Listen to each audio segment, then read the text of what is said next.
Bismillahirrahmanirrahim. Assalamualaikum warahmatullahi ta'ala wabarakatuh. Alhamdulillahi rabbil alamin. Wassalatu wassalamu ala rasulina al-karim wa ala alihi wa sahbihi ajma'in. Subhanaka la ilma lana illa ma 'allamtana innaka antal alimul hakim. La hawla wa la quwwata illa billahil aliyyil azim. Allahumma aftah alaina hikmataka wanshur alaina min khaza'in rahmatika ya rabbal alamin. اللهم فقهنا في الدين وعلمنا التأويل. اللهم ربنا زدنا علما نافعا وارزقنا فهما واضحا. اللهم آت نفوسنا تقواها وزكها أنت خير من زكاها أنت وليها ومولاها. اللهم يسر ولا تعسر. اللهم تم لنا بالخير. وصلى الله على سيدنا محمد وعلى آله وصحبه وسلم. والحمد لله رب العالمين. تقبل الله منكم. Alhamdulillah, pada hari ini kita akan sambung lagi perbincangan tadabbur hafazan surah Yasin ayat yang ke-78, di mana semalam kita telah pun sampai kepada wa daraba lana mathalan wa nasiya khalqah. Kita sampai situ, di mana kita berada pada bahagian ke-11, keratan 11 dalam surah Yasin. Dalam keratan ini Allah Subhanahu wa taala memberitahu bahawa ada manusia yang cuba berhujah dengan Allah, di mana dia lupa diri. Dia lupa diri. Betul tak? Kat mana lupa diri? Awalam yaral insan. Dia lupa diri untuk melihat. Lupa apa? Anna khalaqnahu. Kami telah menciptanya min nutfatin, daripada mani, daripada sperma. Awalam yaral insanu anna khalaqnahu. Kami telah menciptanya min nutfatin, daripada mani. Fa idza huwa khasimun mubin. Tiba-tiba dia menjadi musuh yang paling nyata. Itu yang kita bincang semalam. Betul tak? Jadi maknanya ayat 77 yang kita dah bincang tu beritahu kita bahawa kalau kita nak hafal ayat ni, beritahu sebab. Ayat ini merupakan jawapan kepada kenapa sampai manusia boleh menentang Allah. Tuh, kenapa manusia sampai boleh menentang Allah? Jawapannya lam yara. Dia tidak melihat. Lam yara anna, bahawa kami khalaqnahu. Kami yang telah menciptanya. Bermaksud, kita dah bincang semalam, manusia lupa melihat kepada diri dia sebagai makhluk ciptaan Allah. Kita dah sebut. Maka hasilnya fa iza huwa khasimun mubin. Maka dia pun menjadi seteru kepada Allah. Fa di situ maka Fa di situ maka kepada lam yara. Kalau orang kata apa maksud fa di situ? Jawapan kepada lam yara. Lupa melihat. Gitu. Boleh tak? Dia lupa melihat. Maka hasil bahaya. Ini bahaya, sebab itu manusia dia jangan lupa melihat diri dia, berfikir tentang diri dia. Di mana dalam perbincangan semalam kita kata kalau manusia melihat diri dia dan berfikir tentang diri dia sebagai makhluk Allah, dia akan jadi baik. Dan ayat itu juga semalam kita sebut, di antara masalah manusia ialah apabila mereka sering salah pandang kepada maksud kewujudan. Maknanya makhluk itu mereka tak rasa mereka makhluk. Bila sebut makhluk, mereka rasa pokok kayu, batu, sungai, laut, pantai, makhluk Allah, ciptaan Allah. Sedangkan dia sendiri itu makhluk. Dan yang paling sadis, dia jadi sombong dengan lupa dia itu min nutfah, hanya daripada seekor sperma. Allah, sperma ni bukannya sudahlah hina. Dan cara nak menghasilkan sperma pun kena bersetubuh. Bersetubuh itu pula pada tempat yang sulit, tempat kemaluan. Keluarnya sperma daripada orang lelaki masuk ke dalam rahim orang perempuan pun tak tengok pun. nak tengok pun kalau kita buat kek ke, kita buat makanan ke, kita tengok hias cantik-cantik ni tak ada hias-hias pun. Baca doa lepas tu, kita pun tak tahu sperma tu macam mana. Daripada berjuta sperma, satu je yang jadi kita ni. Tiba-tiba kita yang selemah itu, bila dah besar, fa iza huwa khasimun mubin, maka dia menjadi musuh yang nyata, terang-terangan. Jadi mubin di situ kalau kita perhati ni, dia seperti lawan kepada nutfah. Itu nutfah itu tak nampak, tetapi penentangannya nampak. So sangat-sangat kita kata, nak cakap apa, sangat-sangat tidak masuk akal manusia itu boleh sampai jadi macam tu. Lalu hari ini Allah nak ceritalah kepada kita, macam manakah contoh penentangan yang keterlaluan itu. Lalu Allah Ta'ala kata, wa daraba lana mathala. Gitu. Ini sebenarnya wa daraba lana mathala ini adalah penjelasan kepada khasim mubin. Penjelasan kepada khasim mubin. Apa makna wa daraba lana mathalan? Iaitu Allah cerita manusia dengan sungguh-sungguh menempa satu analogi. Masalan, nak buat hujah lah konon, bentang hujah sungguh-sungguh. Wa daraba lana mathalan, buatlah perbandingan. Kerana dalam kalimah mathalan tu ada analogi, ada unsur logik yang cuba dijadikan hujah untuk melawan Allah Subhanahu wa Ta'ala. Lalu apa dia? Tapi sedih Tuhan cakap, wa nasiya, dan dia lupa khalqahu, kejadian dia. Maknanya di sini hujah yang dibawa nanti, yang akan dicerita nanti, tidak lebih kuat daripada hujah penciptaan dia sendiri. Boleh? Tidak lebih kuat daripada hujah penciptaan dia sendiri. Itu maksud dia. Sebab itu Allah Ta'ala kata wa nasiya khalqah. Maka daripada kalimah nasiya khalqah ni, kita dapat lagi satu pemberitahuan. Penyakit yang lawan, yang adik-beradik ni, adik-beradik kepada lam yara, ialah nasiya. Apabila manusia lam yara, tidak berfikir, maka dia akan jadi lupa. Bahaya tak? Lupa khalqahu, ciptaan diri dia, kejadian dia. Maknanya tiada keinsafan. Di sini juga memberitahu kita bahawa kalau kita ingin insaf dan menjadi orang yang baik, kita mesti tengok kejadian kita. Dan kita ni kan, sebenarnya tabiat manusia ni, dia akan tahu kejadian dia bila dia sakit, bila dia pening kepala, bila dia kena kena penyakit lah. Kalau zaman sekarang ni penyakit COVID, corona, masa kena penyakit tu baru dia rasa, Allah, kejadian aku lemah, hilang itu, hilang ini, baru dia tahu lemah dah kejadian, baru dia fikir tentang kejadian. Jadi kita tak naklah macam tu. Sepatutnya berfikir tentang kejadian kita ni, sedar kita ni makhluk Allah tu, benda yang menjadi jiwa kita, kehidupan kita. Faham tak? Maka faham tak? Wa daraba lana mathalan wa nasiya khalqah itu adalah jawab huraian kepada khasimun mubin. Mari kita baca sama-sama.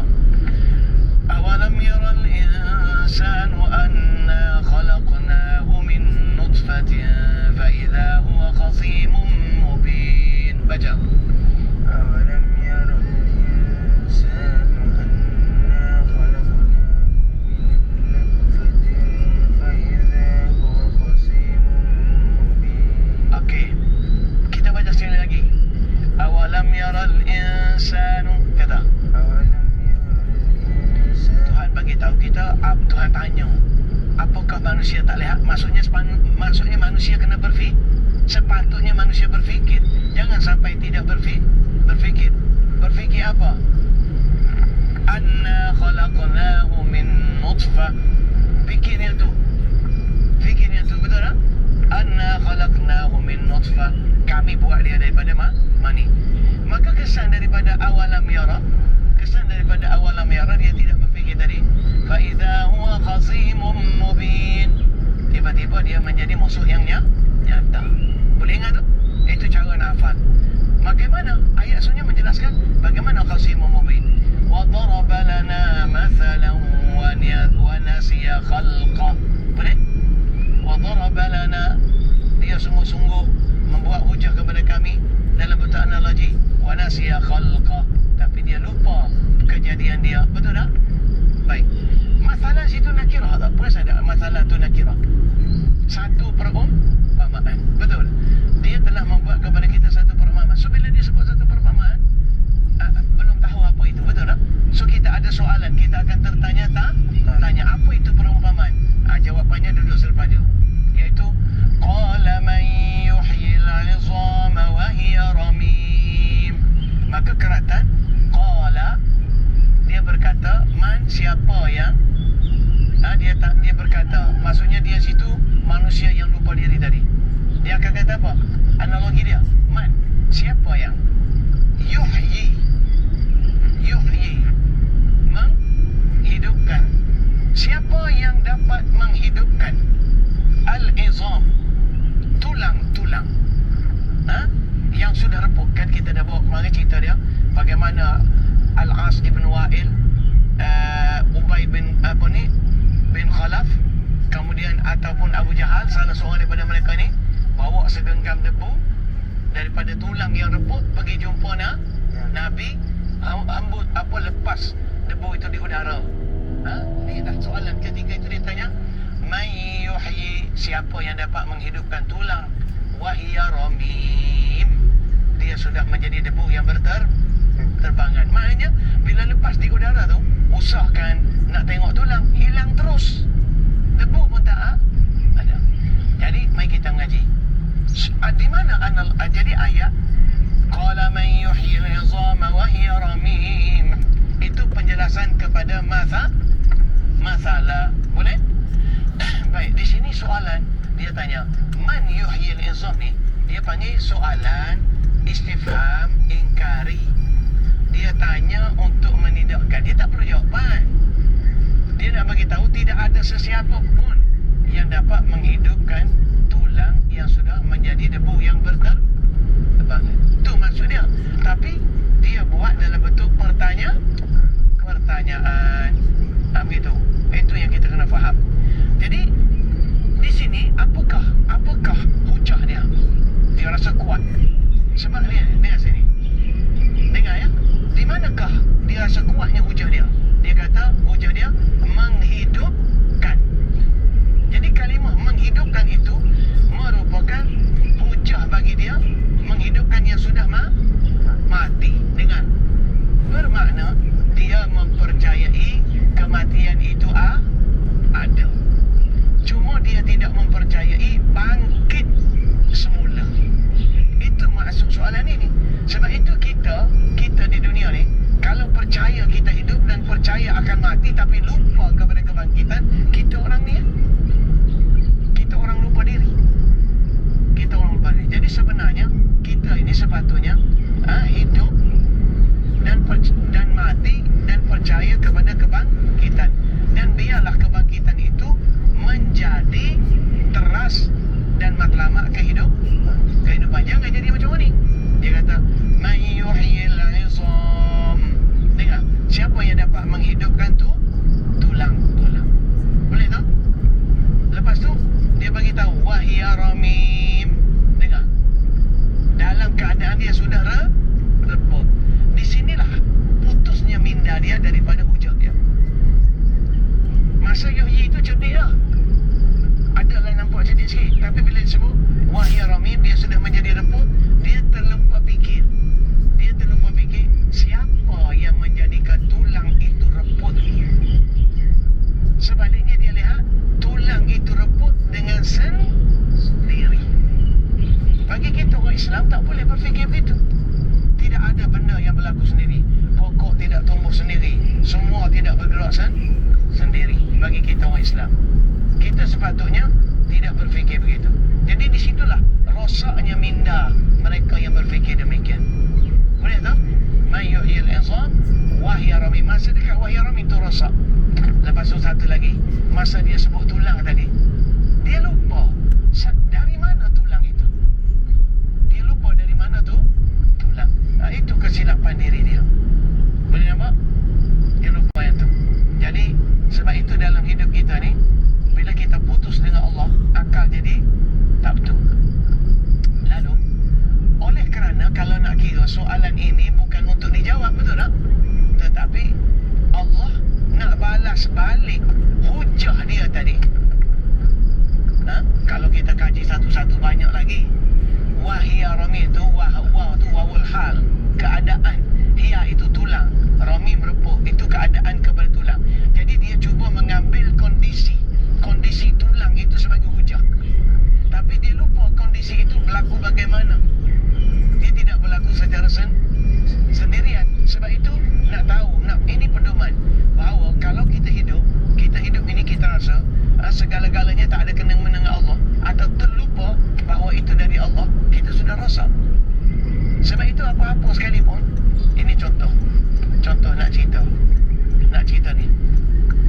Contoh yang sangat halus. Pagi tadi ataupun semalam bangun, kita dah bangun nak sahur lah. Nak puasa 10 Muharram. Bila bangun, kita dah ingat makanan tu ada, nak pergi puasa, nak pergi sahur. Masuk makanan nak buat sahur tak ada. Ada orang lain makan. Abang tengok, makanan ni orang lain makan dah. Tak ada. Marilah satu perasaan,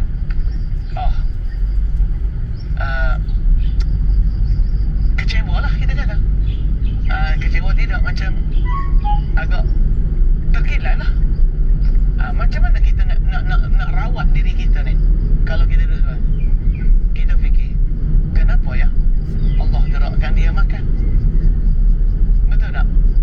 Jadi apa sikap yang aku kena buat? Aku kena redha sebab Allah yang gerakkan dia makan. Kita mungkin tak tahu makanan itu kalau tak ada orang makan mungkin basi. Maka Allah Ta'ala lebih tahu makanan itu tidak boleh disimpan lagi, perlu dimakan. Maka kita pun redha. Jadi lepas tu terfikir, tak apalah, aku bersahur pagi ini dengan redha Allah, bukan dengan makanan. Kita dapat tu. Kita kena fikir begitu. Hidup, maka sahurlah kita dengan redha Allah. Makan je lah air, minumlah air, makan buah sikit-sikit, biskut kering, boleh tahan juga. Sebab itu hidup ini nak kena sentiasa berfikir dengan Allah. Jangan ambil konsep wahia ramim. Jangan rosak. Kalau kita ambil konsep tu, kita sentiasa tidak akan puas hati. Lepas tu kita kalau nak kira kan, soalan ni tak perlu dijawab. Betul. Tetapi Allah Ta'ala bukan nak jawab. Allah Ta'ala nak balas hujah. Lalu Allah Ta'ala mengatakan, Qul, kata wahai Muhammad, yuhyiha, akan menghidupkannya kembali, alladhi ansha'aha. Alladhi ansha'aha itu jawapan kepada man. Dia tanya man. Kalau nak kira jawab mudah, yuhyi Allah, Allah yang akan hidup, tapi dia tak guna Allah. Dia pergi kepada ciri yang ada kaitan dengan soalan, iaitu man yuhyi, siapa yang dapat menghidupkan. Jadi orang yang dapat menghidupkan ni ialah alladhi ansha'aha, yang mula-mula mencipta dia, awwala marrah, kali pertama. Jadi di sini kalimah yuhyiha tu jawapan kepada man yuhyi, menghidupkan. Itu tak apa, tak susah. Kita nak faham di sini, alladhi, yang ansha'aha, menciptanya. Alladhi ansha'aha, yang menciptanya, awwala marrah, kali pertama. Baik, dengar sini. Di sini ada satu kalimah yang sangat menarik. Allah Ta'ala tak kata alladhi khalaqaha. Apa beza ansha'a dengan khalaqa? Ansha'a membina, khalaqa mencipta. Apa beza?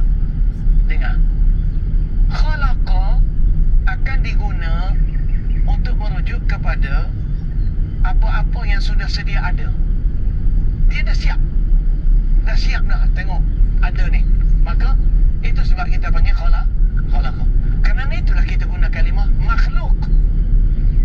Makhluk itu apa? Benda yang sudah done already, sudah ada. Betul tak? Lalu bila kita tengok ini makhluk Allah, benda tu sudah siap. Tetapi sebagai jawapan kepada man yuhyil izam tadi, siapa yang boleh menghidupkan tulang, maka dia tak boleh guna khalaqah. Dia kena guna yang lebih halus, yang lebih dalam, ansya'a. Kerana ansya'a ni dia merujuk kepada proses step-step dia. Jadi untuk kali pertama, semasa daripada dia wujud untuk bertunas sampai membesar, itu dipanggil ansya'a. Sebab itu kalau orang buat bangunan tengah tak siap lagi, tengah tak siap lagi, orang panggil yunshi'u. Tengah duk buat yunshi'u. Tapi kalau dah siap, man bana, membina. Itu maksud dia. Jadi sebab itu Allah Ta'ala